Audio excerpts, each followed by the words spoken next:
They said the curse was older than the mine. The circle of torches made a wavering wall around the woman tied to the post. Her dress clung with sweat hair stuck to her cheeks. Pine pitch snapped in the kindling. The night smelled like hot bark and fear. "I am not cursed," she cried. Her voice cut across the field. No one moved, a set of hard faces, men and women eyes shining like wet stones. A single gunshot cracked the air. The torchbearer flinched. Fire rolled off the wood and died in the dust. From the fence line stepped a tall figure with a star at his chest and a rifle high. He did not shout. He only said quiet enough that everyone leaned in to hear, "That is enough." Ash Hollow, Colorado Territory, 1887. The stagecoach swayed around the last bend and rattled into town. Dust hung in the morning light like gauze. Nora Hale kept her right glove on 2 fingers, pressing the edge of the leather where the scars tugged. The driver flicked the reins. The brakes screamed, and the coach jolted to a stop on a street lined with empty storefronts and sun-warped signs. She stepped down. Her valise thumped her shin. Heads turned in doorways. A boy paused with a broom held in midair. 3 words moved through the watchers without sound. Ada, Collins, back. The silver bracelet on Nora's wrist flashed once. Ivy leaves engraved in the band, a pair of initials AC and BB. An old woman stumbled a basket, tilting eggs shattering on the boards with soft pops. The smell of raw yolk hit the heat. She crossed herself and whispered a prayer to keep something away. "Miss," said a broad man in a clean shirt already moving to lift Nora's valise. "Abe Mercer. Hotel and saloon are mine, such as they are. Come inside before the sun takes a bite." Nora nodded. "Thank you." He lowered his voice as they walked. "Folks here live on stories when the ore runs thin. Best tuck that silver out of sight." She slid her cuff over the bracelet. The lobby of the Mercer house was cool and dim. A glass jar held peppermint sticks on the counter. The floorboards were scrubbed white. Behind the desk stood a young woman with steady eyes and a braid pulled tight. "This is my daughter Ruth," Abe said. "She will set you right." Ruth handed a key across the counter. When Nora took it, their fingers touched. Ruth's gaze unfocused for a blink as if she were listening to something that was not there. 3 paths ahead, Ruth murmured. Fire, stone, truth. She swallowed and blinked hard, embarrassed by her own mouth. "Choose the 3rd when the fork comes." Abe cleared his throat. "Ruth." "Sorry," Ruth said soft. Her eyes returned to Nora, clear again. "Room is up the back stairs. Supper at 6 if you have an appetite." The stairs creaked under Nora's boots. The hall smelled like lye and old tobacco. In her room, she set the valise on the narrow bed and sat for a second, palms on her knees. Her breath came in tight bands. She worked the right glove off with her teeth. The burns wove across her skin in pale ropes and pink islands. When she flexed her hand, the scars tugged, and she saw for a second orange light rising up a stairwell and a thin cry behind a door that would not open. She shut the memory like a door. From the valise, she took a single letter. Paper thinned by fingers. Ada Collins had written in a hand that tilted forward as if it were in a hurry. "My Nora, if you made it to Ash Hollow, the lies have not finished their work. Trust no one. Find the man with the crescent scar on his neck. The silver I left you is more than memory. It is a key, and it will witness, make right what I could not." Nora rested the letter on her lap. Outside, a wagon rolled by iron rims complaining against ruts. The bell at the small church on the hill gave one clear note, not quite noon. A knock came. 2 knuckles. Habitual. She slipped the glove back on and opened the door. "Ma'am," said the tall man from the fence line, star pinned to his vest beard, trimmed close eyes that took in everything twice. "Deputy Elias Grant." "Nora Hale," she said. "You are Ada Collins's kin." "My grandmother." He looked past her into the room without looking like he was looking. "Ash Hollow holds on to its dead. You planning on a long stay?" "I am here for family business. The mayor and his wife hold a gathering after church on Sunday. They asked me to make sure you got the invitation." "Asked or ordered?" The corner of his mouth moved. "Advised." "Who are they advising me for?" "For your safety," he said, and let the word worry the air for a second. "Barrett Blackwood has run Iron Creek long enough to know every name in this valley. His wife knows what people will do when they are afraid." Nora let that sit. "Thank you for the message." "Mercer will look after you while you are under his roof," Elias said. "I will be near." He touched the brim of his hat, then paused. "Keep that bracelet covered, Ms. Hale." When he was gone, she locked the door and leaned her forehead against the cool wood. The room listened to her breath. Near sundown, the town changed. The light turned red against the western ridge. Doors shut, voices lowered. In the alley behind the hotel, someone broke a bottle and laughed too high. A slow drum of feet in the street outside turned to a knot of bodies gathered in the yard by the hitching rail. A torch hissed alive, then another. The teeth tug of fear pulled at Nora's gut.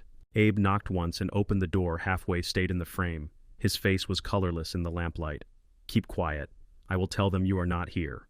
"Who is them, Mr. Mercer?" "They do not need a name," he said. He turned his head, listening. "Ruth is in the kitchen. If anyone asks, you are not in your room. Lock it, please." He closed the door. The wood sounded thin. Chants started low and ragged, a tune without tune. The cadence worked under her skin. Nora blew out the lamp. The room filled with soft dark. Her eyes pulled shapes from it. The outline of the washstand, the square of black window. Footsteps on the back stair. Careful feet. The shift of weight that knows where the squeaks are. She reached for her valise with her left hand and found the pistol tucked inside. Daniel had taught her how to hold it, how to breathe. The barrel was cool against her palm.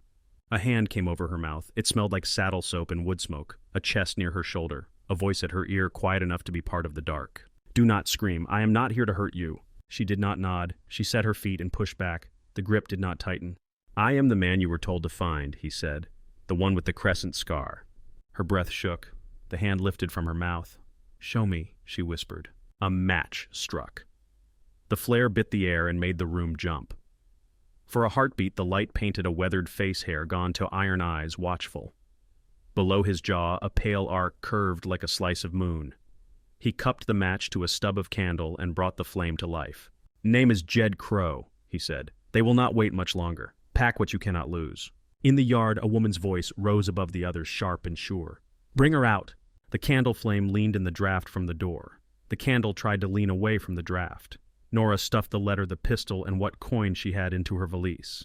The bracelet was already snug at her wrist, ivy bright in the small flame. Jed listened at the door, head tilted.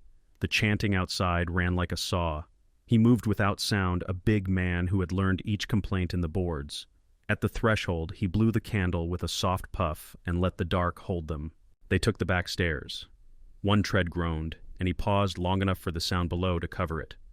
In the kitchen, Ruth stood at the table, with her hands on a loaf and a knife. She did not turn her head. Her braid lay still down her spine. Abe was in the doorway to the yard. He kept his gaze on the knot of men in the alley, on the pitch of their shoulders, not on Nora. His voice was barely air. "Through the stable. The roan is saddled." Ruth pressed a cloth-wrapped packet into Nora's palm. Bread and jerky. Her fingers trembled just once. "Stone will fall," she said, and her voice seemed younger than her face. "Choose the third." Jed's hand touched Nora's elbow. They slipped into the night air. Smoke threaded the shadows. Someone yelled "witch," and someone else shushed him, and then the hush was louder than either word. The stable smelled of hay damp and horsehide. The roan rolled an eye at Jed and stilled under his hand. "Can you ride?" he breathed. "Yes." He swung up on a gray with a white star loose and sure in the saddle. He put 2 fingers to his lips. The gray lifted its head. They moved out the back hooves on packed earth, then onto a rutted lane that ran behind the last row of houses. The first torch found the yard by the hitching rail. A woman's voice rang bright and hard, "Bring her out." Another flame joined it, and another. The night took on a color that did not belong to stars. Jed turned them uphill into the scrub where the footing was poor for anyone who did not know it. When a dog barked, he hissed at it without words, and it chose to bark at someone else. Breath plumed from the horses. Sage brushed their boots and left its wild smell. They climbed until the town dropped behind 4 squares of light and a church bell tower against a red wash of sky. The wind off the ridge was cold. Nora's chest stung with it in a way that almost felt clean. They kept going until the lanterns below were small and the voices could have been coyotes. Jed did not speak until they were deep in the pines and the ground had turned soft with needles. He eased the gray to a walk.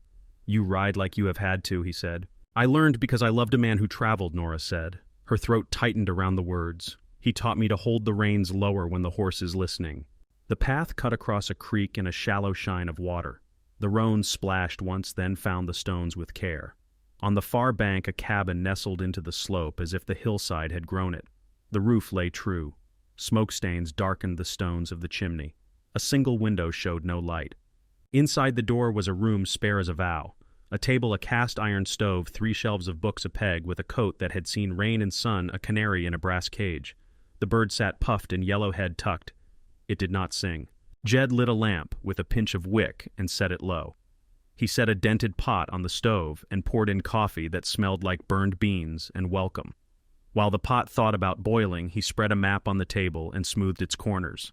The paper had been folded and unfolded enough that the creases had become white scars. "Iron Creek," he said. "That is the main shaft." His finger traced a line that ran like a vein through the drawn mountain. "There is a secondary inspection tunnel here," he tapped. "It runs behind the old manager's office." Then he sat back and waited for her to ask. "How do you know all this?" she asked. "Because I carried men out of that mountain," he said. "My brother was not one of them." Silence settled for a beat. The canary fluffed, then stilled. He looked at her hands. "When did you get those burns?" "Boston," she said. 18 months ago. The house was quiet. My husband was making tea. There was a smell I could not place. Not gas, oil. The doors stuck. The files from his office disappeared while I was still in the hospital." She kept her voice even. "Daniel was working a case on a company called Silver Dominion. Mine safety violations. Patterns." She lifted her right hand and flexed. The scars wrinkled, then went smooth. She thought of Orange at the edge of her vision of a small voice wanting his father and a door that would not give. She kept her face steady. Jed poured coffee and did not add words he could not make right.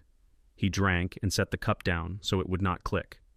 "Ada was the bookkeeper when Iron Creek first fattened this town," he said. "She saw the numbers. She saw the orders to keep crews on a bad face. She loved Barrett Blackwood when he still looked at the sky like he wanted something besides silver." His mouth folded. Then Silas told his son what men like him always tell their sons. Ada left with a child on the way and a reputation they put on her like a brand. The air in the cabin made a small sound. The canary opened one eye. The coffee steamed and went dark. "She left something for me to find," Nora said. "She said the silver is a key." She did not say where the lock would be. Jed tapped the map again, not on the mine this time. "The church," he said. "St. Jude, just beyond the North Cemetery. She would meet me there when it got bad. It was our place to talk where men like Silas would not follow." He folded the map. If she hid anything, she would have chosen stone that knew how to keep a secret. They went out while the sky still held a scrap of color. The horses took the slope at a patient angle. The wind smelled like snow without the taste. A ridge opened into a view of Ash Hollow smaller than the stories people told in it. Nora watched the town the way you watch a stranger who used your name wary and curious together. They came down on the north side where pines grew thick, and the ground beneath was soft, the kind of soft that betrays tracks. Jed tied the horses in shadow and guided Nora between weathered stones. Names had been eaten by years. 12 markers in a row shared a year, and the granite looked newer where hands had scrubbed it in private.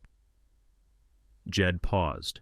He put his palm flat on one stone long enough for his breath to steady, then moved on with the same quiet he had moved with in the hotel. St. Jude was more bone than body. The roof had slumped on the east side. Sparrows flickered through the rafters. The door hung open and dry treads worn smooth by feet that had believed. Inside, dust drifted in square columns of light. A hymn book lay open to a page that had gray thumbprints along one edge. "Where would you hide something here?" Nora asked. "Not in the open," he said. "And not in the altar. That would be the first place to search." He rapped the platform with his knuckles, then stooped and pressed his shoulder against the lectern. Nothing moved. He turned to a small side room where a desk tilted on 3 legs and a shelf had fallen away from its moorings. In the corner, a rug sat strangely proud on a floor that did not match its pride. Jed pulled the rug aside. A square of wood showed darker than the boards around it. An iron ring lay flat in a groove packed over with mud and time. He slid the knife from his boot and worked the edge under the dried seam. Mud cracked. He levered. The ring groaned and came up, and with it the trapdoor a few inches. Cold air breathed out. It smelled like stone and mouse and something else, the old air of a place that kept confession. They let the hatch fall back in place and listened. The church spoke in small creaks. Outside, the wind fingered the eaves. No voices. Jed lifted the door and held it while Nora swung her legs down. The ladder bent under their weight but held complaining. They dropped the last 2 rungs and landed on hard dirt. The cellar was the shape of the church, above it only smaller. Shelves ran the walls. Jars had cracked and gone dry. A table stood in the center, rough and honest. Nora brought the lamp down and set it low. The light reached the edges without touching them. If I hit it, she said, I would not put it on top. Jed ran his hand under the lip of the table and froze. Here, he said, something is strapped. Nora crouched and held the lamp close. She saw metal and rivets, 2 leather loops gone stiff with time, and between them a small iron box. No keyhole showed. The lid wore a round depression the size of a coin. The light found a faint pattern around the circle, a suggestion of leaves. She pressed the bracelet against the round, and it seated as if the box had been waiting for it to come home. She turned her wrist. Inside the metal, a catch gave with a soft click. The lid rose a fraction. She lifted it. Old paper has a smell like a field after a hard sun. The box breathed it out. On top lay a small leather-bound book and a packet of folded sheets tied with a string that had lost its strength. Under those, a clipping from a newspaper with a headline about a fatal collapse back east. Silver Dominion Holdings was set in smaller type in a line that looked bland and cruel together. She opened the book in the middle. The hand was Ada's, the same push forward she had used in the letter. She skimmed dates and figures and notes. March warnings ignored North Face unstable. April 12 trapped rescue for show orders to reopen before the widows were done crying. A list of inspectors paid in cash names that had moved through town and left pockets heavy. Nora's knuckles went white around the pages. The lamp flame ticked. Sweat made the leather buckle slip under her thumb. Daniel had said the East would look like the West if you stripped the plants and the accents. He had said patterns are people when they think no one is keeping score. Jed watched her, not the papers. He kept the muzzle of his revolver pointed at the dirt by instinct, an old habit of not shooting your own foot when someone surprises you. Boots sounded on the boards above. Slow, measured. The weight of a man who did not need to hurry to be heard. Light fell through the hatch seam in a soft line, then brightened as a lantern crossed the sanctuary. Jed killed the lamp with his fingers. In the dark, the box felt heavier. Nora slid the journal inside her coat. She could feel the chill of it against her skin. A voice from the open hatch came down with the dust. "Mrs. Hale," it said. "I know you are here." Elias Grant set one boot on the ladder. He did not carry his hand on his gun, and he did not carry his voice high. "I am alone," he said. "I am not here to drag you to anyone. Hear me." Elias climbed down into the cellar slow enough to show his hands were empty. His lantern washed a weak circle across dirt and shelves, and the table with its empty top. He looked where the lamp had just been set then, at Nora's coat, where the fabric did not hang quite true. "Leave the light up there," Jed said. Elias set the lantern on the rung, and came the rest of the way by the glow. He stopped with the ladder at his back. He kept his voice calm. "Clara will have the square filled by midnight. If they find you with that bracelet and any scrap of paper, they will not wait for morning. Let me take you in and let me do it my way." "Your way" means what Jed asked. It means I walk her through the front door and all those fine citizens see the brave deputy earning his pay. It means you leave now with what you can carry and you ride till the moon is behind you. It means I do what I did once before and buy someone time that no one else will sell. Nora watched the muscles at his jaw. She did not answer right away. The cold of the journal had become her heat. "You helped Ada," she said. "I was 20 and I thought 2 horses and a dark road could outrun a family with money." He glanced up toward the church. "I still think it. I am just better at choosing the road." Jed's eyes measured him against the sound of boots above them once and the faint grind of wind in old wood. He nodded once. "We do not have the mercy of more talk." Nora slid the packet of folded sheets back into the box and took only the leather book. She pressed it flat under her bodice, and the paper went cool, then warm. She kept the bracelet on. It had the weight of a promise. Jed lifted the box emptied of what mattered most and set it under the shelf where Shadow would keep it company. When they climbed out, Elias took Nora's wrists and fit irons around them with the care a man shows to breakable things. He made sure the metal pinched skin. He raised his voice at the church door. Found her hiding where witches hide. Tem Blackwood stood at the edge of the yard with the torchlight painting her face. She wore gray. She looked at Nora's bracelet before she looked at her eyes. "Bring her along," she said. "The mayor will be pleased to see law still works." Abe stood behind the crowd. His hands were fists at his sides, and he kept them there so no one would see that they shook.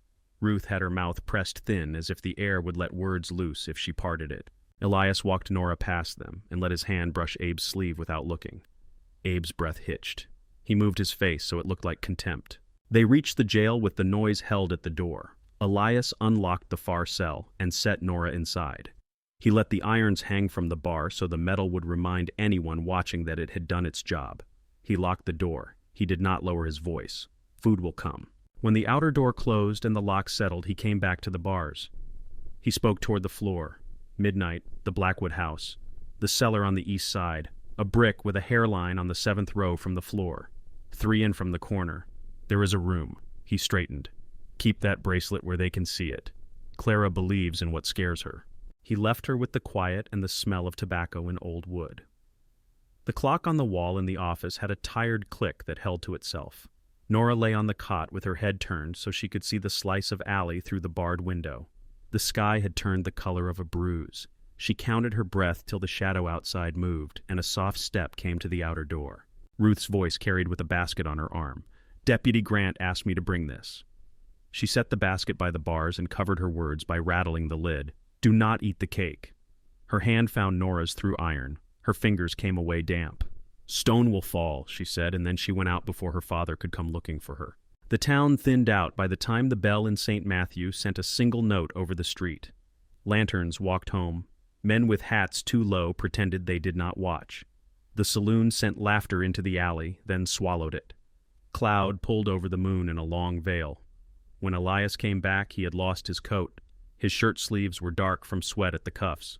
He unlocked the cell, turned the key to make the sound, put the key in his pocket, and took Nora by the elbow like a man done with a chore. He kept his other hand near his gun without touching it. Outside, Ash Hollow had the late shine that makes edges hard. They crossed the square with their bodies close enough to seem like people who knew how to walk together. The Blackwood house kept its lights on in 6 windows, and the glass looked expensive even in the dark. The iron fence had spikes shaped like leaves. Ivy climbed the stone. It did not need permission. Elias led her down the path along the hedge to a gate that looked ornamental and opened. The cellar door stood low under the kitchen stairs. He took a key from a place that might have been his boot or his sleeve. The lock turned without complaint. The cellar smelled like earth that had learned about wine. Racks lined the walls. Bottles lay with necks pointed out like birds at rest. "Keep your hands where you can rub feeling back into them," he said. And then he crossed to the 3rd row of brick and put his thumb on a chip that had tried to hide as dirt. He pressed. He pressed again. The sound of a latch pulling back came from the wall. A section of brick eased in and over. Behind it, a narrow room breathed stale air and secrets. It was neat.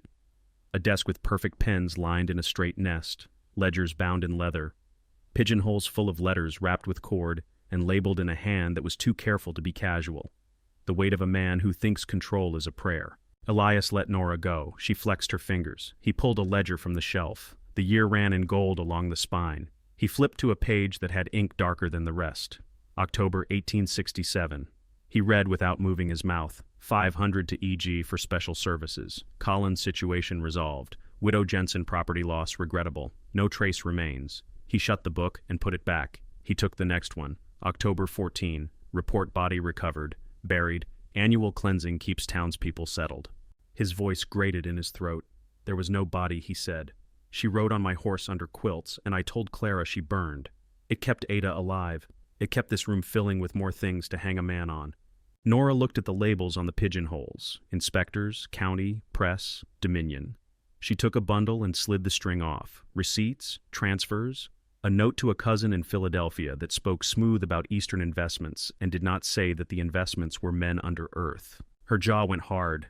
Daniel had said it in their kitchen once with tea steaming between them. They write it down when they believe they are safe. Elias had set a canvas bag on the floor without her noticing.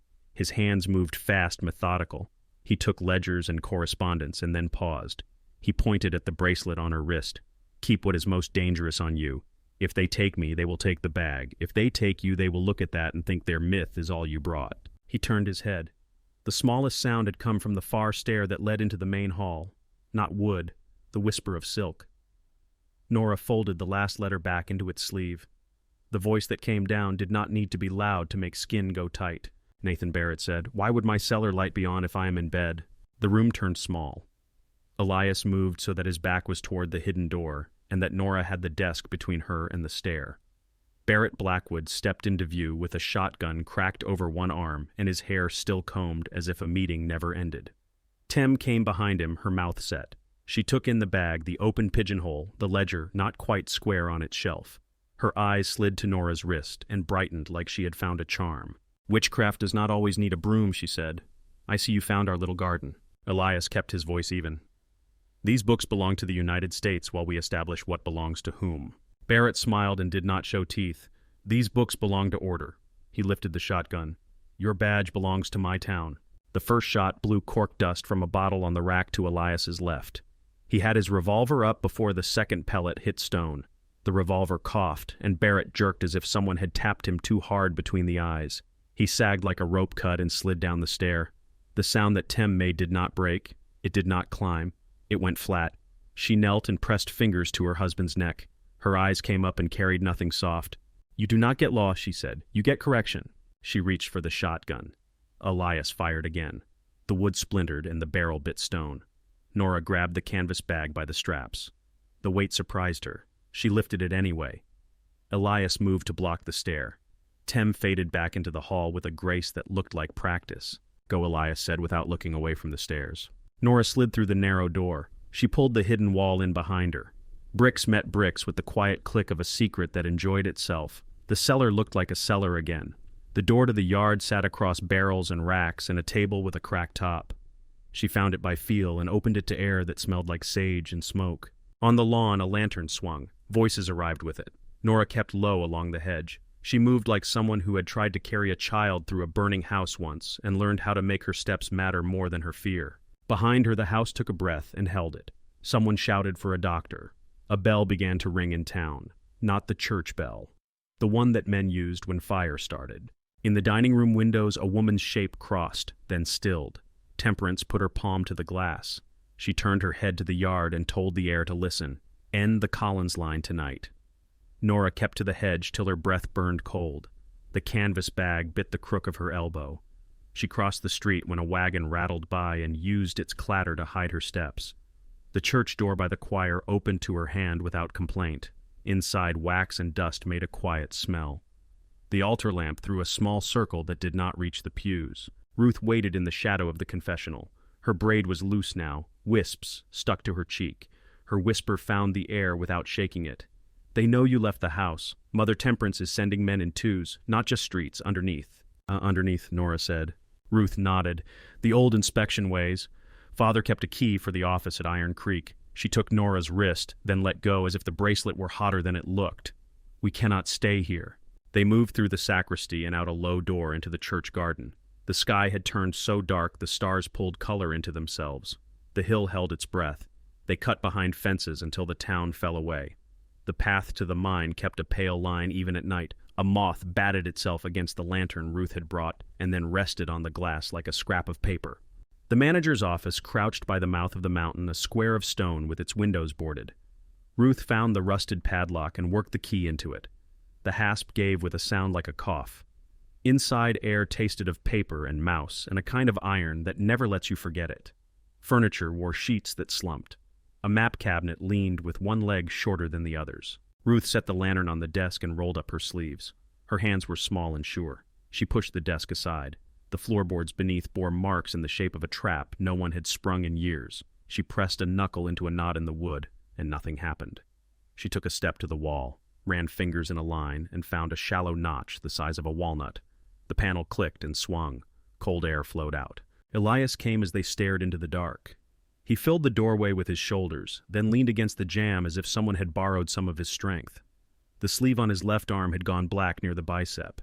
His face had a color men only earn in rooms where light is trouble. "Barrett," Nora said. Elias's breath ran in quick steps, then steadied.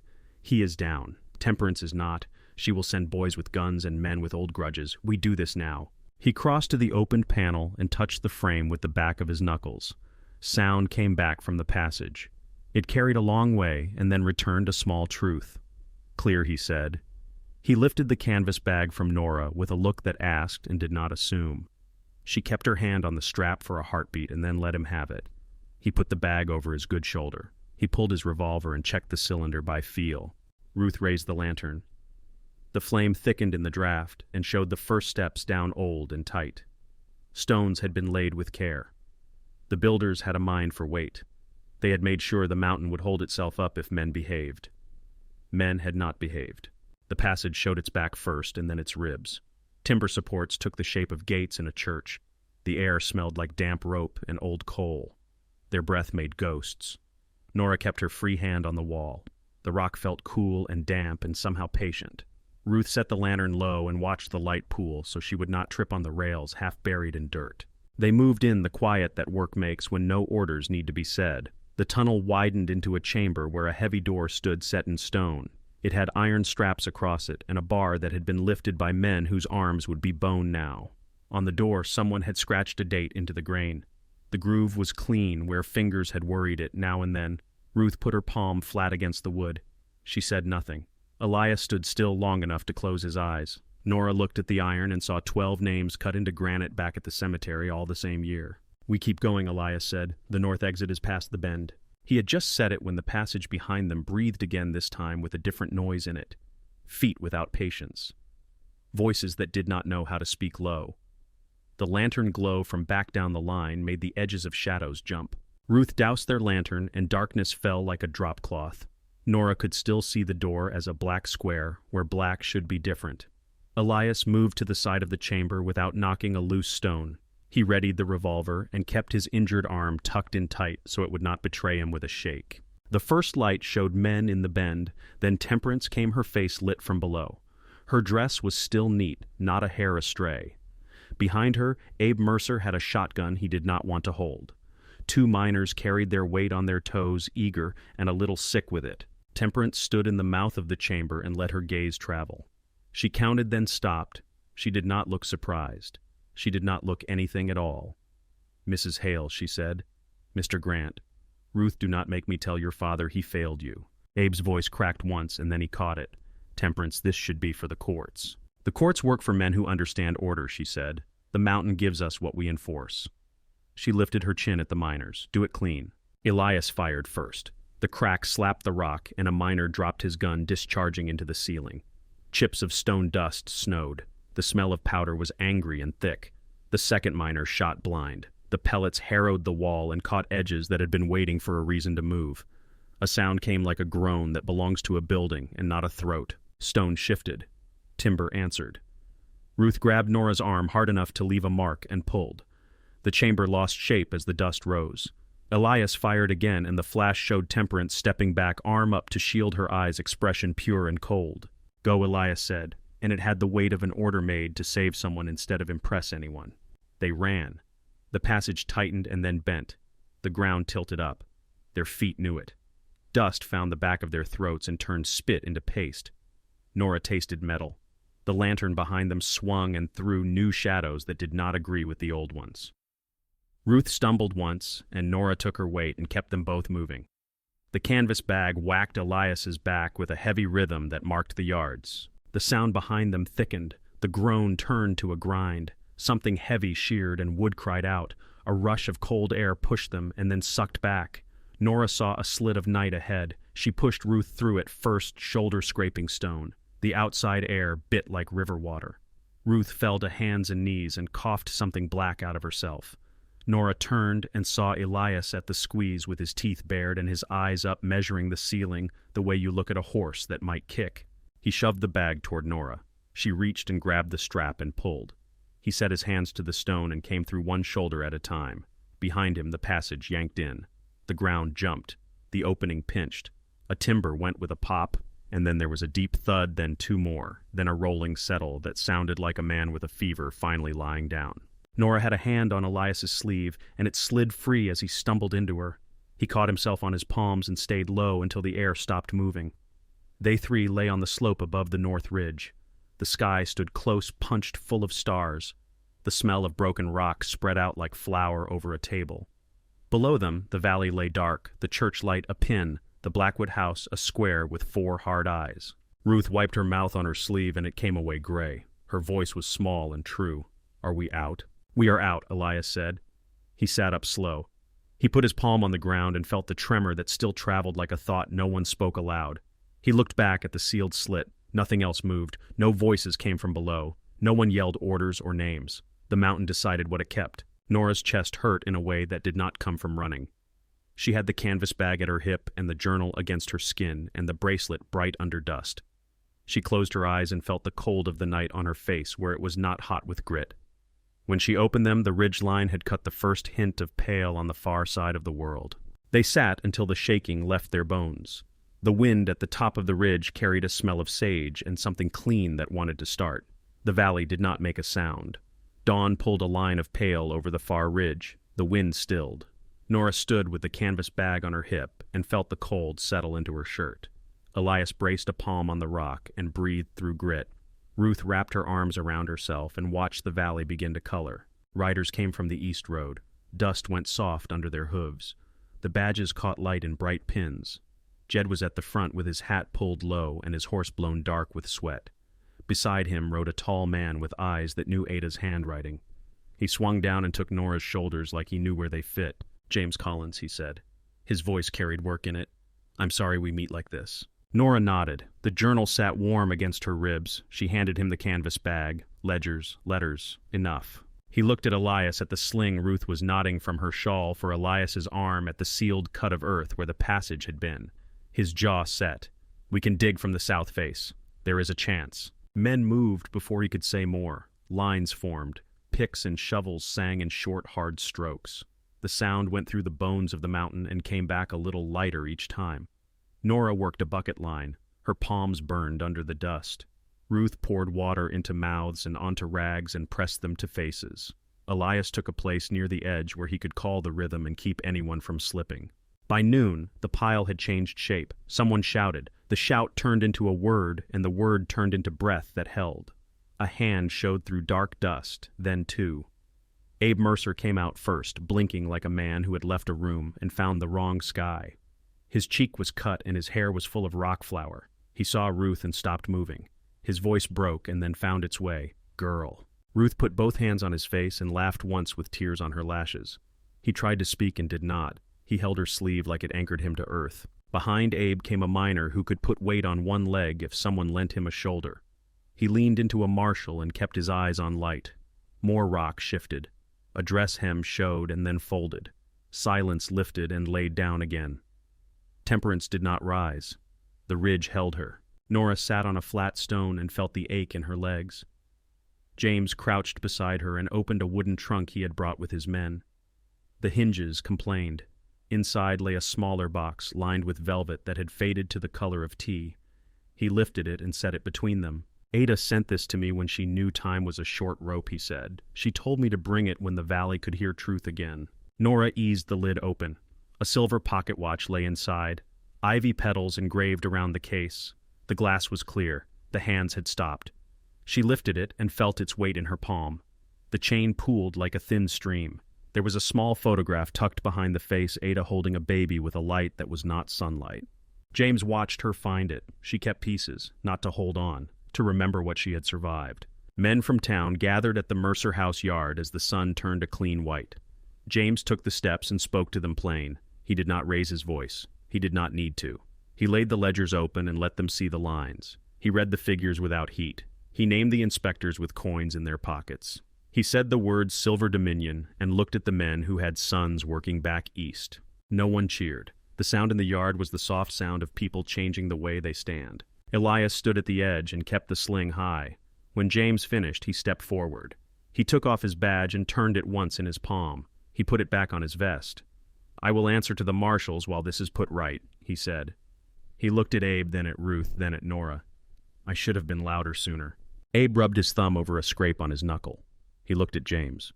"The mine is shut then." "The mine is shut until we can open it under the law," James said. "There will be a cooperative. The men who dig will own what they pull.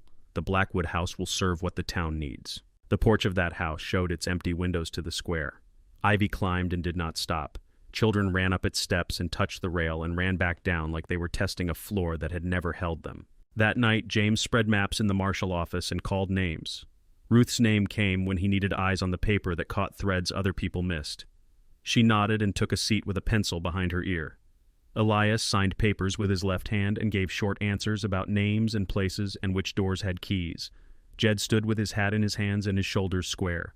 James slid him a sheet with an offer to watch the mountain for the new cooperative. Jed read it and the line of his mouth eased. Before the light went from the windows, Nora followed Jed out of town to a piece of land that had waited on the north side. The cabin sat with the creek running past it and willow making a thin kind of shade. The porch listed a little. The stones in the chimney were set true. Grass lapped at the steps. Nora touched the door frame and felt the groove where hands had learned its shape. "Ada deeded this to her children before she left," Jed said. "James signed it to you. His voice did not ask anything. It only put the thing where it could be picked up. Nora walked the small room in the yard and the bend in the creek. She saw where a garden would take. She saw where a table by the window would make the mornings feel honest. She felt the night come into the land slow and sure. She did not have to decide out loud. Jed knew anyway. He pointed at the roof where the shake had lifted and said which plank to pull first. They stood till it was too dark to see anything but the line of the ridge. In the weeks that folded over the town, men took down the Blackwood sign and put a slate that read, Ash Hollow Cooperative in chalk that would be cut into wood soon enough. A bell went up in the yard that would call shifts by hours, not by whims. The Blackwood parlor took desks and rough benches. Children learned their letters under a ceiling that had heard old orders. Nora gave a lesson about maps and scales with a stick of chalk she could feel in her fingers for an hour after the class ended. Ruth filed papers and wrote neat labels and laughed once a day when someone said something that showed a knot had loosened. James packed the ledgers for the trip to Denver and then further. He left a deputy marshal behind who knew dirt law and water law and listened. Elias wore a new star and a coat that did not quite fit and made both of them look like they had been earned. 1 year later, the town gathered under a sky the color of good tin. A slab of granite stood square in the main street. 12 names had been cut clean. Families laid hands on the stone. No one said curse. No one said witch. The blacksmith's hammer rang twice in the distance and stopped a small salute. Nora and James stood with a small crowd at the base of the stone. Jed was there with a shirt he wore only to town. Ruth had a ribbon at her wrist. Elias held his hat in both hands and watched without moving. James had had a mason cut a small hollow at the foundation and set a stone that could be eased out and eased back in without telling anyone who did not look. He nodded to Nora. She opened the compartment and set the silver bracelet inside. The ivy caught the light that lay close to the ground. She put the pocket watch beside it and the photo underneath, and a copy of Ada's journal in an oilcloth wrap. James slid the stone back and pressed his palm flat. Ruth let out a breath that made a sound like a stitch pulling snug. She took Nora's hand and squeezed it once. Abe stood behind his daughter and kept his face still and clean. The cooperative bell rang the start of an afternoon shift. Men shouldered lunch pails and walked toward the mountain with slow, steady steps. New timbers stood at the portal. Fresh signs warned and measured. The canary in the office sang because the air was right. Nora and Jed left the square as the shadow came down from the ridge. They took the north road at a walk. The creek at the homestead made the sound the creek always made. The cabin let their steps in and held them close. The evening found the porch boards and warmed them. The valley settled and the wind curled into the willows and rested. The stars eased out one by one and hung where they knew to hang. The night grew quiet enough to hear the breath of the land. The quiet did not ask for more. It stayed. Thank you so much for listening to today's story. If this story resonated with you or made you reflect, I'd love to hear your thoughts, so feel free to share them in the comments below. And don't forget to subscribe and hit the notification bell so you won't miss the next story.